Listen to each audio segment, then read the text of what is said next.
मौजूदा विधानसभा का आखिरी सत्र कल से शुरू होने जा रहा है। विधानसभा में सरकार को घेरने के लिए बीजेपी ने रणनीति तैयार की है। सरकार को सदन में जनता से जुड़े मुद्दों के जरिए घेरने का प्लान तैयार किया गया है। यह खास रिपोर्ट देखिए।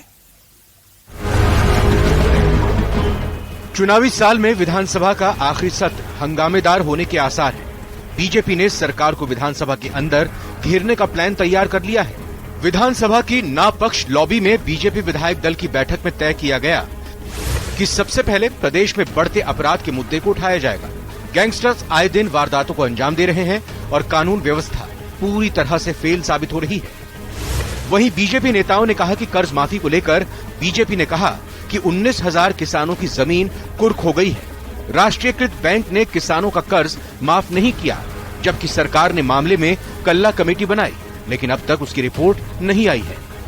वहीं योजना भवन में करोड़ों के कैश मिलने का मामला हो या फिर जल जीवन मिशन और आईटी डिपार्टमेंट में भ्रष्टाचार का मुद्दा हो, पार्टी मुखरता से सरकार को घेरती नजर आएगी। इसके साथ ही बिना बजटीय प्रावधान के की गई घोषणाओं का भी पर्दाफाश किया जाएगा।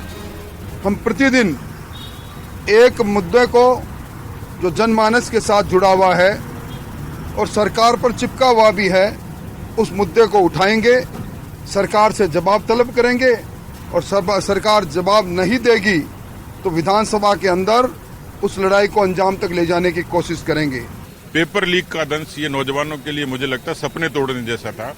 भ्रष्टाचार की बात तो करिए ही मत, क्योंकि ये वो मुद्दा होगा जो सरकार को खींचकर सिंहासन से उतार देगा। बेशक लोग सड़कों पर नहीं दिखते होंगे, लेकिन उनकी आत्मा सड़कों पर है और वो बैलेट बॉक्स में रिएक्ट करेंगे। बीजेपी बिपरजॉय तूफान से मची तबाही के मुद्दे को भी सदन में उठाएगी। बीजेपी का कहना है कि बिपरजॉय तूफान के चलते हुए नुकसान का ना तो आकलन किया है और न ही अब तक मुआवजा दिया गया है।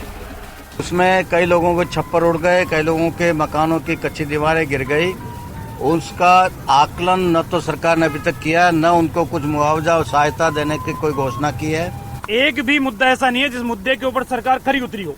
5 साल के अंदर मुख्यमंत्री किसी सदन के अंदर बजट पेश करे और वो बजट धरातल के ऊपर नहीं आए, इससे बड़ा दुर्भाग्य हो नहीं सकता। बीजेपी ने सरकार पर संसदीय लोकतंत्र को कमजोर करने की साजिश का आरोप लगाते हुए कहा कि जो सत्र जनवरी में आहूत हुआ था, अभी भी वही सत्र शुरू हो रहा है, जिसके चलते विधायक विधानसभा में तारांकित और अतारांकित सवाल पूछने से रह गए। बहरहाल चुनावी शंखनाद हो जाने के कारण इस सत्र के हंगामेदार रहने के पूरे आसार हैं। सदन में सत्ता पक्ष और विपक्ष का हर कदम चुनावों को ध्यान में रखकर ही उठाया जाएगा। ऐसे में देखना होगा किसकी रणनीति कारगर साबित होती है। सौरभ गृहस्थी, न्यूज़ 18 राजस्थान। तो चलिए आगे बढ़ेंगे और इसी बीच बड़ी खबर है, जहां पर कल से मौजूदा सरकार का आखिरी विधानसभा सत्र शुरू हो रहा है और सदन में सरकार को घेरने के लिए बीजेपी ने प्लान तैयार किया है। बीजेपी विधायक दल की बैठक में कई मुद्दों को लेकर के रणनीति बनाई गई है। विधानसभा सत्र में हर रोज अलग अलग मुद्दे भाजपा उठाएगी। इसे लेकर के विस्तार से बैठक में चर्चा की गई, जिनमें कानून व्यवस्था, पेपर लीक जैसे मुद्दों की गूंज सुनाई दे सकती है। कर्ज माफी, बिजली की दरों को लेकर सरकार को घेरा जा सकता है। विपक्ष की ओर से विपक्ष के हमलों का जवाब देने के लिए सरकार भी पूरी तरह से तैयार नजर आ रही है। चुनावी साल का आखिरी सत्र हंगामेदार रहने के पूरे आसार हैं।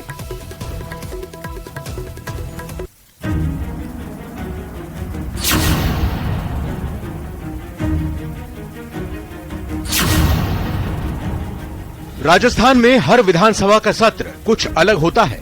हर सत्र में कुछ न कुछ अहम और बड़ा होता रहता है, लेकिन इस बार 15वीं विधानसभा का 8वां सत्र सबसे खास रहने वाला है।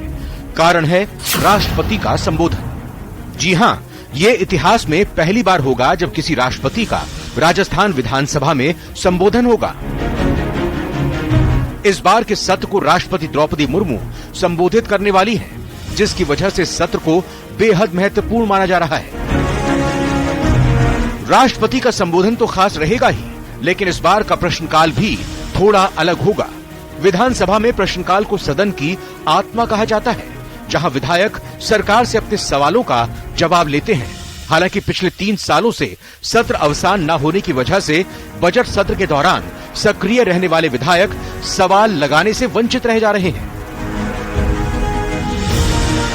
असल में बजट सत्र के दौरान सदन में एक सदस्य 40 तारांकित और 60 अतारांकित सवाल ही लगा सकते हैं। वहीं दूसरा सत्र छोटा होने की वजह से एक सदस्य 20 तारांकित और 40 अतारांकित यानी कुल 60 सवाल ही लगा सकते हैं, जिसे बीजेपी अधिकारों का हनन बता रही है। ये दुर्भाग्य है। जनवरी में सत्र आहूत हुआ था। महामहिम राज्यपाल महोदय ने संविधान के आर्टिकल 174 के अंतर्गत सदन को आहूत किया था। सत्रावासन हुआ नहीं। नया सत्र उसी के कंटिन्यूएशन में है। इसलिए जो हमें प्रश्न लगाने का अधिकार है वो हमारा कोटा 100 का कोटा है तारांकित और 40 का कोटा तारांकित समाप्त हो गया और इस कारण से अब हम नए सवाल नहीं लगा सकते। ये हमारे अधिकारों का हनन है। संसदीय लोकतंत्र को कमजोर करने की बात है जिसको सदन में हम कहेंगे। दरअसल विधानसभा सचिवालय नियमों का हवाला देकर जिन सदस्यों के कुल 100 सवाल लग चुके हैं, ऐसे में सिर्फ विपक्ष के ही विधायक नहीं बल्कि सत्ता पक्ष के विधायक भी सवाल लगाने से वंचित हैं। ये 37 विधायक नहीं लगा सकेंगे सवाल। विपक्ष के कैलाश मेघवाल, वासुदेव देवनानी, शंकर सिंह रावत, संजय शर्मा, सतीश पूनिया, सुभाष पूनिया, सुमित गोधारा, सुरेश टांक, हमीर सिंह भायल, नारायण बेनीवाल, दीप्ति किरण माहेश्वरी, अभिनेश महर्षि, अमृतलाल मीणा, अविनाश गहलोत, कालीचरण सर्राफ, गोविंद प्रसाद, चंद्रकांता मेघवाल, छगन सिंह, झब्बर सिंह, जोराराम कुमावत, नारायण सिंह, निर्मल कुमावत, पानाचंद मेघवाल, प्रताप सिंह सिंघवी, फूल सिंह मीणा, बलजीत यादव, बिहारी लाल बिश्नोई, मदन दिलावर, ये सभी विधायक ऐसे हैं जो सवाल नहीं पूछ पाएंगे।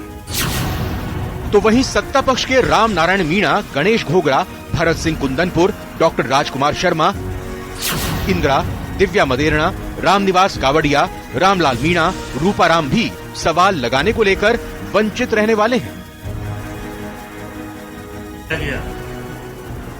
तो राज्यपाल महोदय ने जिस प्रकार से एक तरफा निर्णय लेने की कोशिश करी, उन्हें सफल नहीं मिला। सभी विधायकों को जाना पड़ा, बहुमत में जाना पड़ा और राजभवन में बैठना पड़ा। उससे दुखी और पीड़ित होकर के उसके बाद में सत्रावसान नहीं किया। तो बड़ा अजीब है कि गवर्नर साहब ने इस बात पे क्यों नहीं कॉग्निजेंस ली कि विधायकों का जो अधिकार है अंतर सत्र प्रश्न का, दूसरे प्रश्न का, सत्रवाइज प्रश्न का, उसका उपयोग नहीं होता। विधानसभा सत्र का सत्र अवसान नहीं करके लगातार सत्र बुलाने की परंपरा गहलोत सरकार के राजनीतिक संकट काल 2020 से शुरू हुई।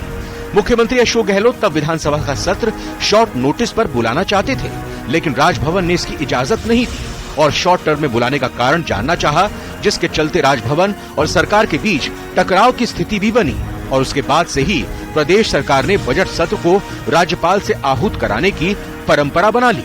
न्यूज़ 18 राजस्थान के लिए सुधीर शर्मा की रिपोर्ट।